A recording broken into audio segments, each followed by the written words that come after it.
What up, everybody?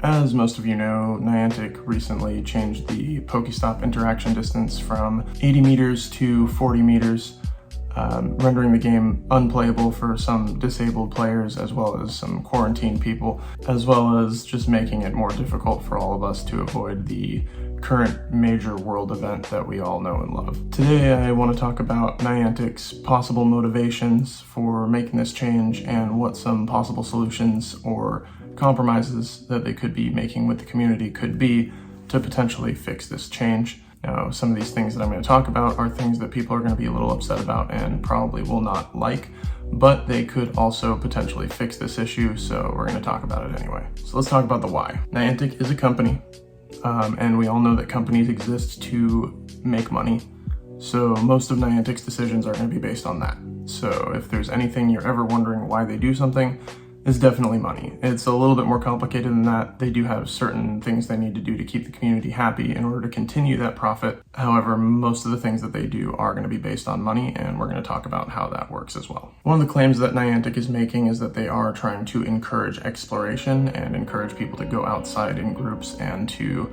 cluster together, which is interesting considering the current major world event that we were just talking about. I think that that is just a blatant lie, and I'm going to discuss why I think that's a lie and why I think that they're lying, and I'm also going to discuss why they're able to use this Pokestop interaction change to actually make more profit and encourage people to stay in their homes, and that's what I believe they are doing. So we're going to focus on two main features within the game currently that are prime examples of Niantic cash grabbing by doing this, and also some possible solutions as to how we can fix this and continue to feed Niantic our money as they would like, but while also having our Pokestop radius or some other kind of incentive that would actually encourage people to explore rather than encouraging people to stay inside. So the first feature I'm going to talk about is remote raid passes. Niantic makes a lot of profit off of remote raid passes. Since the remote raid passes have been implemented, their profits have skyrocketed. Since it has been allowed, people have been spending less time going out to raid, obviously, because they don't have to go out and find the raids.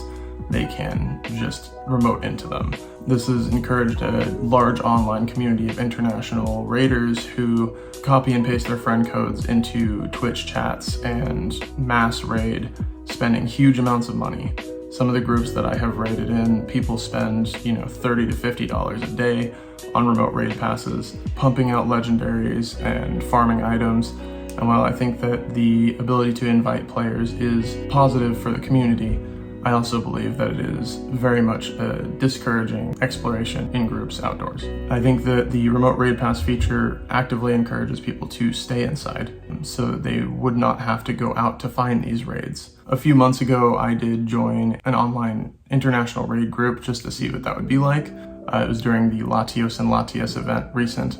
In the 2 to 3 days that I was in that group, I managed to collect 6 shiny legendaries and 3 100% IV legendaries, and I spent probably about $40 to $50 over those 3 days. So with that, the reduction of the Pokestop interaction distance does encourage people to stay inside rather than to go outside, because the incentives for going outside to spin Pokestops are now less, but the incentives for staying inside and using remote raid passes are the same, which means that it is actually more lucrative to spend your money on remote raid passes in terms of farming items than it is to go outside and spin Pokestops. The second feature I want to talk about is Go Battle League sans walking requirement. Now, this one is complicated for me because I personally do believe that Go Battle League does not or should not require walking to access, but I'm going to be looking at this a little bit more from the perspective of the company rather than my own personal ideals, because while I do think that the walking requirements for Go Battle League are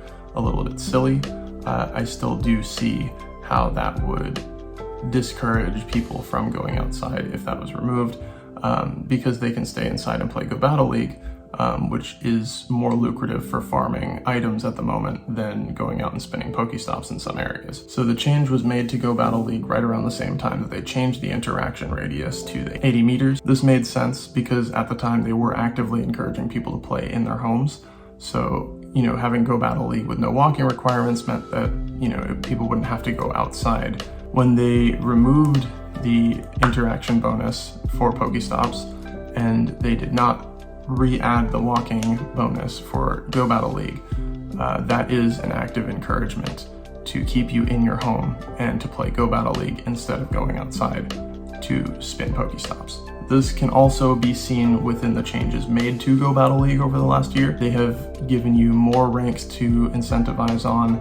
They have made it easier to rank up, which means they're making it easier and easier to farm items via Go Battle League rather than spinning Pokestops. And as we've seen, they've made it more difficult to farm items by spinning Pokestops. So this is another one of my points as to Niantic actively encouraging people to not go outside. They are actually actively encouraging people to stay inside and spend money. Go Battle League is free, but they are getting profit from active gameplay hours. The game being open actively on your phone while you're playing, having your phone in your hand does actually make them money. So actively encouraging you to stay inside and play Go Battle League and do remote raids is actually their way of encouraging profit, whereas going outside, spinning Pokestops, and not having your phone actively in your hand as often, going from destination to destination, means that they are actually making less money. Therefore, they would not actively encourage that at all. Now, here's a couple of possible solutions that could fix this issue. They are going to be less lucrative for Niantic and possibly even less lucrative for us, but that's why we call it a compromise. So we are going to look at some possible compromises that could change the way that the game works, and it could make it a little bit better for Niantic to actively encourage people to go outside. So the first one I want to look at is removing or limiting remote raiding on a daily basis. So on a personal level, I actually don't like remote raiding. I think it is akin to cheating. It is a feature within the game, so obviously it isn't cheating, but I feel like it is making it way too easy for people to obtain legendaries. Legendary Pokemon in their nature are supposed to be rare and difficult to obtain, so having remote raids basically nullifies any rarity that comes with having a legendary Pokemon, and it definitely makes the game a little bit less special when you do obtain that rare Pokemon. So it does interfere with the spirit of the game, in my opinion. I think that walking up to a gym, finding people there, that's much more of a team effort. It encourages people to gather. It encourages people to go outside and find these raids rather than just sitting in their home on Twitch, dumping their friend code into the chat over and over. So I believe that there were a limit to how many remote raids you could do in a day, 5, maybe 10, something along those lines. It would encourage people, once they run out of those, to actually go out and play. Now, there is the chance that they just wouldn't, that they would just stay inside and do something else, and that's perfectly fine. That's why I personally support removing remote raiding entirely, but I also am a realist, and I know that Niantic as a company is trying to make money, so they will not remove remote raiding from the game. There's no way. It's the biggest paycheck they've ever received, and none of the companies involved are willing to take that loss, so it's just not going to happen. Remote raiding's here to stay. But I do actually support the idea of limiting how many remote raids that we can do in a day. My second solution is pretty obvious based on what I've already talked about. I think that we should put walking requirements back on Go Battle League.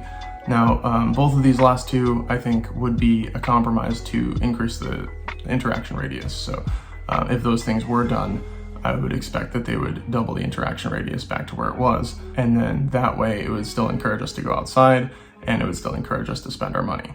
I think putting the walking requirements back on Go Battle League would definitely do what they're saying they'd like to do in encouraging exploration. I think by not doing that, they're actively discouraging people to go outside.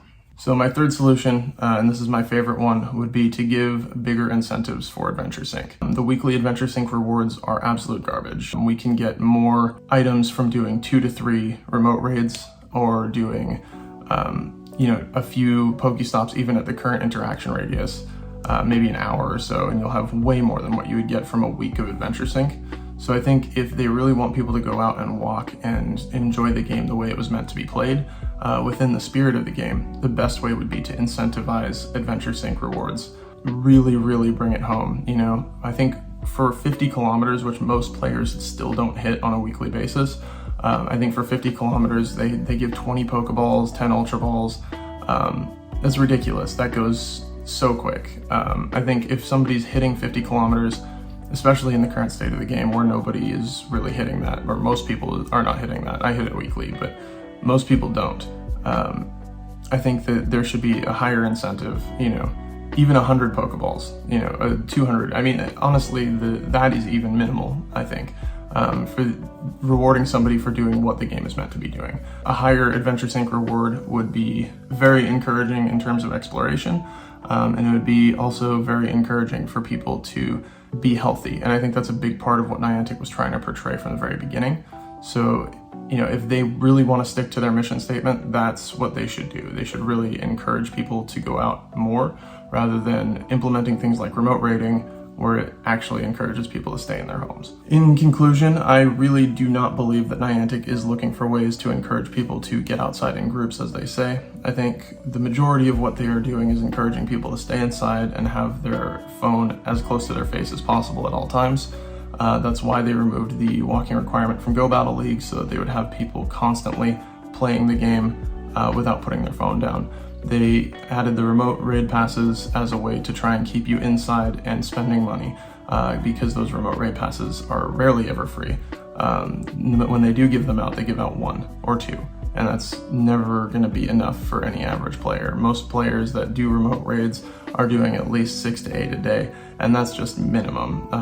I'd say a lot of the people that I raid with do upwards of 25 to 30, and that's like minimum for them. So there are a lot of people spending a lot of money on this game, and especially with remote raiding being implemented, I don't think that Niantic really wants us to be outside playing. They want us to be inside remote raiding and spending our money. The solutions that I presented here are obviously not the only possible solutions. I just think that they would be the most effective, and obviously that some of these would upset the community quite a bit, especially with the remote raiding thing, but I think that that is going to be the best way to make a compromise so that Niantic is getting what they want and we're getting what we want and everybody's happy. I hope that Niantic does consider some of these possibilities, or maybe even other possibilities, to compromise with the community and to make things right.